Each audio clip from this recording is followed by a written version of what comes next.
নমস্কার বন্ধুরা, অ্যাস্ট্রোলজির মাধ্যমে সমাধান চ্যানেলে আজকে আমাদের আলোচনা বৃহস্পতি পর্বতকে নিয়ে। এই যে আঙুলটি আপনারা দেখতে পাচ্ছেন, এটি হলো বৃহস্পতির আঙুল।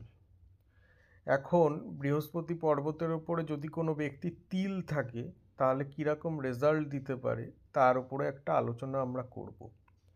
যদি কোনো ব্যক্তির বৃহস্পতি পর্বতের এই অংশে তিল দেখতে পান তাহলে কিন্তু বন্ধুরা সেই সমস্ত ব্যক্তিদের জন্মছকে বৃহস্পতি বক্রী অবস্থায় থাকে, মানে এদের বৃহস্পতি খুব পাওয়ারফুল হয়। বক্রী গ্রহ সাধারণত ভীষণ পাওয়ারফুল গ্রহ হয়ে থাকে। এছাড়াও বন্ধুরা, যদি এদের বৃহস্পতি আঙুলের ওপরে এই ধরনের তিল দেখতে পান তাহলেও বন্ধুরা এদের কিন্তু জন্মছকে বৃহস্পতি বক্রী হয়ে থাকে এবং খুব শক্তিশালী বৃহস্পতি হয়।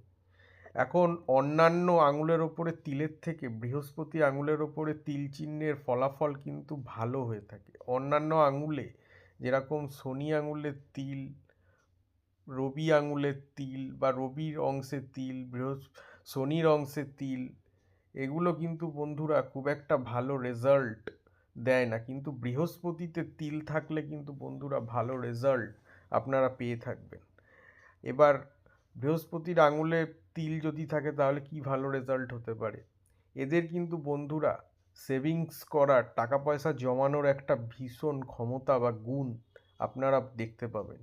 এছাড়াও বন্ধুরা, বৃহস্পতি আঙুলে যদি তিল থাকে তাহলে জন্মছকে বৃহস্পতি বক্রী হওয়ার কারণে এদের বৃহস্পতি কিন্তু খুব পাওয়ারফুল হয়, কারণ বক্রী গ্রহ নর্মাল গ্রহের থেকে অনেক বেশি পাওয়ারফুল বা ভালো কাজ দেয়।